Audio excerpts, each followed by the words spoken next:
सुची जी, राधे राधे महाराज जी। महाराज जी, यदि ग्रस्त में रहते हुए भी मोक्ष संभव है तो आप जैसे महापुरुष सन्यास जीवन को क्यों अपनाते हैं?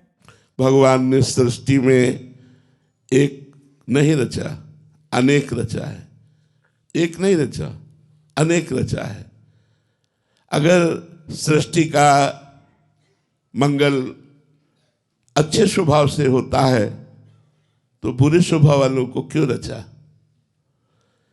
यदि मदिरा पीना निषेध है, मांस खाना निषेध है, फिर रचना क्यों की? अगर हम प्रश्न करें तो शाम तक ऐसे ही प्रश्न करते रहेंगे। भगवान ने अनेकता की रचना की है, एकता की नहीं, अनेकता की रचना की, विभिन्न मति की रचना की है, विभिन्न स्वभावों की रचना की है और उनको दो भागों में बांट दिया, एक निवृत्ति मार्ग और एक प्रवृत्ति मार्ग। निवृत्ति मार्ग भोगों का त्याग करते हुए, त्याग का प्रयास करते हुए सफलता पूर्वक भगवान को प्राप्त करना, और प्रवृत्ति मार्ग धर्मयुक्त भोगों को भोगते हुए प्रयासरत रहकर मोक्ष मार्ग में जाना। तो अब जिनकी भाग्य में रचना रची है गृहस्थ में जाते हुए भगवत प्राप्ति करना, उनको गृहस्थ में मिलेगा। हम लोगों के भाग्य में रचना की गई है निवृत्त मार्ग से भगवत प्राप्ति करना। और दूसरा रहस्य, गृहस्थ मार्ग में रहते हुए आप केवल अपना उद्धार कर सकते हैं, और विरक्त मार्ग का अगर एक साधक भगवत प्राप्त हो गया तो प्रांत के प्रांत का कल्याण कर देगा। अगर एक अपने में आ जाए तो मम भक्ति युक्तो भुवनम पुनाति, पूरे लोक को पावन कर सकता है, क्योंकि उसने भोगों का त्याग करके रात दिन केवल भगवान का चिंतन किया है। आप गृहस्थी में देखिए बड़ी समस्याएं हैं। आप बड़े भाग्यशाली हैं जो सत्संग सुन रहे हैं, नहीं तो सत्संग सुनने का टाइम नहीं, भजन करने का टाइम नहीं। भजन करने के टाइम में बैठो तो पूरे दिन की दिनचर्या दिमाग में घूमती है, ये करना है, ये करना है, ये करना, अभी वहाँ जाना है, उससे वो बात करनी, पूरा हिसाब भजन में लग जाएगा।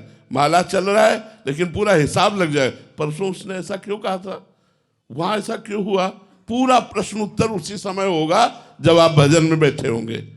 अब कैसे उद्धार हो? उस कर्म को भगवान को समर्पित करते हुए, विरक्तों को भिक्षा देते हुए आप लोगों का कल्याण कैसे होता है?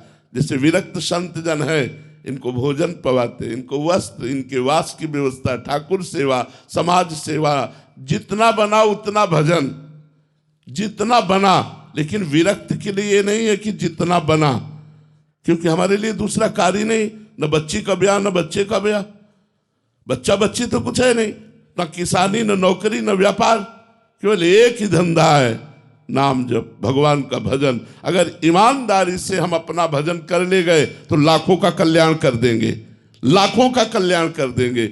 इसलिए भगवान ने विरक्त मार्ग की रचना की कि इस मार्ग में सम्यक रूप से अपनी चित्तवृत्ति को केवल परमात्मा में लगाकर स्वयं तरति सतरति सतरति सा लोकांतार्यति, वो लोक के लोक को तार सकता है। ऐसा गृहस्थ में कठिन है। गृहस्थ में 10 मिनट 20 मिनट 30 मिनट समय दो, वो भी मन चंचल रहता है। दिन में बड़े कार्य हैं, कब भगवान की याद आवे कब ना आवे, माया बड़ी विचित्र। एक बार भगवान देवर्षि नारद जी से वार्ता कर रहे थे तो विनोद में कहा कि जो गृहस्थी में मेरा भजन करता है उसे मैं विशेष महत्व देता हूं। तो देवर्षि नारद जी ने कहा, प्रभु विरक्त पूरे जीवन जलता रहता है, कोई मनोरंजन नहीं, कोई मन से संसार के भोगों का त्याग करके भगवान में लगाना, कोई मन को भोगों में नहीं, बड़ा कष्टमय जीवन है ये, बड़ा कष्टमय जीवन तपस्वी का। ईमानदारी से अगर चला जाए, बेईमानी से चला जाए तो वो बात अलग है कि अपना मनमानी करो, लेकिन अगर ईमानदारी से चला जाए तो बड़ा कष्टमय जीवन है। केवल भगवदानंद, संसार के आनंद का त्याग करते हुए चलना होता है। तो देवर्षि नारद जी ने कहा, गृहस्थ भक्त को आप प्राथमिकता क्यों देते हैं? तो उनका देवर्षि नारद जी से एक काम करोगे? भगवान ने एकदम बात घुमा दी। एक कटोरे में घी भर करके दिया और कहा मेरे आसन की परिक्रमा लगाओ, एक सुदर्शन चक्र हमारा पीछे चलेगा, एक बूंद भी नहीं गिरना चाहिए, भगवद आज्ञा। बोले कितनी बार नारायण नारायण कहा? बोले नारायण नारायण। पूरी चित्त वृत्ति इस कटोरे में लगी थी कि एक बूंद घी गिरा तो सुदर्शन चक्र पीछे है। बोले एक कटोरे के घी ने तुम्हारी भगवत स्मृति अपहरण कर ली और उनके लड़का बच्चा रिश्तेदार नातेदार न जाने कितने कार्य, और वो सब कार्य करते हुए यदि मेरा भजन करता है तो वो मेरा सर्वश्रेष्ठ भक्त है। तो बात समझते हो?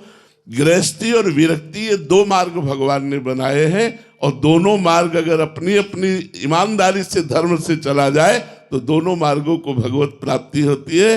पर विरक्त मार्ग गुरु मार्ग है, गृहस्थ का गुरु मार्ग है। उसके सदगृहस्थ लोग स्वीकार भी करते हैं, कोई भी विरक्त हो उसे पूज्य भाव से देखते हैं। विरक्त मार्ग गृहस्थ मार्ग का गुरु मार्ग है, और विरक्तों का भरण पोषण गृहस्थों से ही होता है। वस्त्र है, भोजन है, वास है, जो भी व्यवस्था है, तो इस भाव से गृहस्थों का कल्याण हो जाता है। जो हम लोग भजन करते हैं उसका हिस्सा मिलता है। वो गृहस्थी में रहकर थोड़ा भी भजन करते हैं, धर्म से चलते हैं, पापाचरण नहीं करते, और गरीबों की सेवा, जैसे बीमारों की सेवा, गौओं की सेवा, संतों की सेवा, ये सब गृहस्थों से ही चलती है। तो उन गृहस्थों का कल्याण ऐसे होता है, और संत अपने तपोबल और भजन बल से बहुत लोगों का कल्याण करते हैं। इसलिए भगवान ने दो मार्गों की स्थापना की।